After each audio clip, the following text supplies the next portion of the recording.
नमस्कार दोस्तों, मैं हूं राजेश सिंह और आप सभी का एक बार फिर से स्वागत है हमारे इस YouTube चैनल पे जिसका नाम है ऑल इन वन। जो छात्र छात्राएं प्रतियोगी परीक्षाओं की तैयारी कर रहे हैं उनको इंतज़ार रहता है नई नई वैकेंसीज़ का।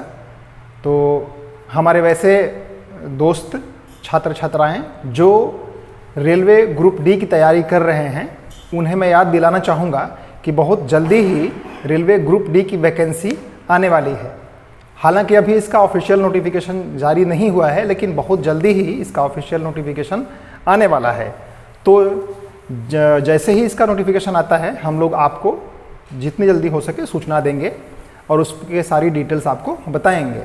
तब तक हम चर्चा करते हैं कुछ सवालों पे जो अक्सर छात्र छात्राओं के मन में ग्रुप डी को लेके उठता रहता है। तो आइए मैं आपको बताता हूं कि ऐसे मैंने कुछ क्वेश्चनेयर तैयार किए हैं जो कि आप सबों के मन में उठता रहता है ग्रुप डी को लेके, तो उसका मैं जवाब देने की कोशिश करता हूं। तो उसका पहला प्रश्न लेते हैं और पहला प्रश्न हमारा ये होगा कि ग्रुप डी की वैकेंसी के लिए आपकी शैक्षणिक योग्यता यानी कि एजुकेशनल क्वालिफिकेशन क्या होनी चाहिए। तो ग्रुप डी की वैकेंसी के लिए आपकी जो शैक्षणिक योग्यता है वो आपकी किसी भी मान्यता प्राप्त बोर्ड से 10वीं पास यानी कि मैट्रिकुलेशन आपका कंप्लीट होना चाहिए। ये इसकी न्यूनतम योग्यता है। अब बात करते हैं अगले प्रश्न की। तो वो ये है कि बच्चे पूछते हैं कि मतलब उसमें ग्रुप डी में किन किन पदों के लिए या किस किस तरह की नौकरी उसमें होती है, कौन कौन से काम होते हैं, कौन कौन से पद होते हैं। तो दोस्तों मैं आपको बताना चाहूँगा कि रेलवे ग्रुप डी में जो मुख्य कार्य होते हैं वो पटरियों, रेलवे कोच, स्टोर, डिपार्टमेंट आदि के रख रखाव की देखभाल करने का जो काम होता है वही इसमें मुख्य काम होता है। इसके हिसाब से ही अलग अलग पोस्ट तैयार किए जाते हैं। और आपको पता है कि इसकी जो प्रक्रिया पूरी होती है, रेलवे ग्रुप डी की भर्ती की जो प्रक्रिया है वो किस तरह से होती है, तो उसके बारे में एक बार बात करते हैं। और उसमें आपको मैं ये बताना चाहूँगा कि जो आरआरबी है, रेलवे रिक्रूटमेंट बोर्ड, वो ग्रुप डी की वैकेंसी के लिए नोटिफिकेशन निकालता है और उस नोटिफिकेशन के आने के बाद हम उसको ऑनलाइन सबसे पहले अप्लाई करते हैं फॉर्म, और उसके बाद फॉर्म अप्लाई करने के बाद उसका रिटन टेस्ट होता है जो कि CBT होता है, कंप्यूटर बेस्ड टेस्ट, यानी कि आपको कंप्यूटर पे एग्ज़ाम देना होता है। उसके बाद फिर आपको शारीरिक परीक्षा पास करनी होती है और इसके बाद सबसे लास्ट में जो होता है वो आपका मेडिकल होता है। मेडिकल के बाद उसके बाद डॉक्यूमेंट वेरिफिकेशन वगैरह जो है वो होता है। तो मुख्यतः यही सारी जो प्रक्रिया है वो आपका ग्रुप डी में वैकेंसी के लिए अपनाई जाती है। चलिए अब अगले प्रश्न की तरफ बढ़ते हैं और अगला प्रश्न हमारा ये है, ग्रुप डी का जो वेतन है वो कितना होता है। तो दोस्तों मैं आपको बताना चाहूँगा कि ग्रुप डी का जो वेतन है वो होता है 1800 रुपये ग्रेड पे। इसका जो ग्रेड पे होता है वो 1800 रुपये होता है। उसके तहत 5200 से लेके 20,200 रुपये आपको दिए जाते हैं। ये इसका जो है वेतन होता है। और उसके बाद बात करते हैं इसकी फिजिकल के बारे में। तो यहाँ पे फिजिकल कैसे होती है, उसके क्या क्राइटेरिया होती है। तो इसमें फिजिकल जो होता है मुख्य रूप से दो काम उसमें आपको होते हैं और वो महिलाओं और पुरुषों के लिए जो होता है वो अलग अलग बँटा होता है। तो महिलाओं के लिए जो इसकी फिजिकल इसका होता है वो होता है उनके लिए 20 किलो का वज़न जो होता है वो 2 मिनट के समय में 100 मीटर लेके कैरी करना होता है। जी हाँ, 2 मिनट समय मिलते हैं आपको, 20 किलो वज़न उठा के आपको 100 मीटर की दूरी तय करनी होती है।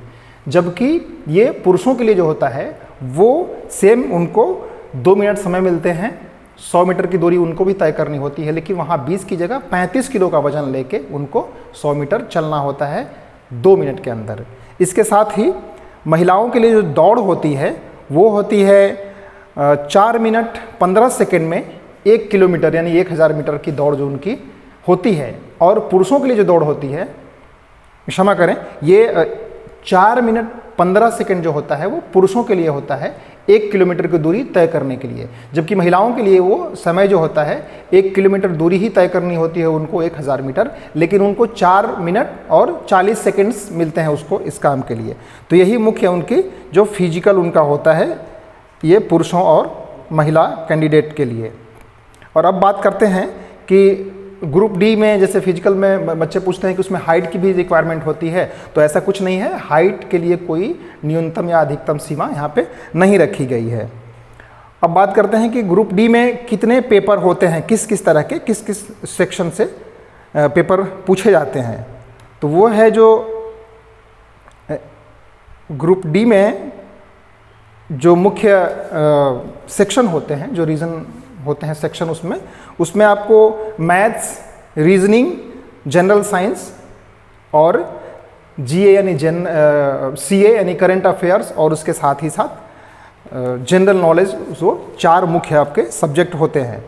और इसमें से आपको अलग अलग सेक्शन से अलग अलग क्वेश्चंस, नंबर ऑफ क्वेश्चंस आते हैं, जिसमें जनरल साइंस से 25 सवाल आते हैं, मैथमेटिक्स से 25 सवाल आते हैं, जनरल इंटेलिजेंस एंड रीजनिंग से 30 सवाल आते हैं, जबकि जनरल अवेयरनेस और करेंट अफेयर से 20 सवाल होते हैं।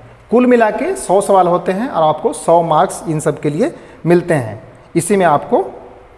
और एक चीज़ यहाँ पे और ध्यान देना है कि इसमें पूछते हैं बच्चे कि इसमें माइनस मार्किंग होती है कि नहीं होती है। तो मैं आपको बता दूं कि इसमें माइनस मार्किंग होती है और वो 1/3 होती है, 33%। यानी कि अगर आप 3 क्वेश्चंस गलत करते हैं तो आपको उसमें 1 क्वेश्चंस का मार्क काट लिया जाता है। तो ये है। और इसमें बात करते हैं फिर अगला कि इसमें जो मार्किंग, नेगेटिव मार्किंग के बारे में मैंने आपको बता दिया है।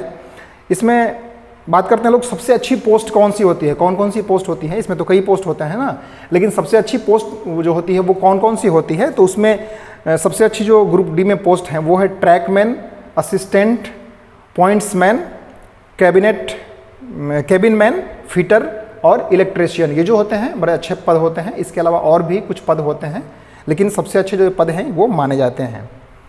इसके अलावा मेडिकल में बात करते हैं कि इस ग्रुप डी के मेडिकल में क्या होता है, क्या क्या प्रक्रिया, कौन कौन से टेस्ट होते हैं आपका। तो मेडिकल में जो होता है वो दूरदृष्टि का परीक्षण होता है, आपका दूरदृष्टि का टेस्ट होता है, आई साइट का। इसके अलावा आपका कलर विजन टेस्ट लिया जाता है कि आपकी दोनों आंखों से प्रॉपर जो कलर होते हैं प्राइमरी कलर्स वो दिखते हैं कि नहीं होता है, तो आपका कलर विजन टेस्ट लिया जाता है। और इसके बाद आपका ब्लड टेस्ट किया जाता है इसमें। और इसके अलावा आपका ईसीजी भी किया जाता है। ईसीजी के बाद जो है आपका मूत्र परीक्षण यानी कि यूरिन टेस्ट किया जाता है। और इसके बाद एक्सरे किया जाता है, एक्सरे भी लिया जाता है इसमें। और इसके बाद ईएनटी टेस्ट यानी कि ईयर, नोज एंड थ्रोट जो है वो ईएनटी टेस्ट इसका होता है। इतने सारे टेस्ट से आप लोगों को गुजरना पड़ेगा। तो दोस्तों ये तो रहे कुछ महत्वपूर्ण प्रश्न जो आप सबके मन में उठते रहते हैं रेलवे ग्रुप डी की वैकेंसी को लेके।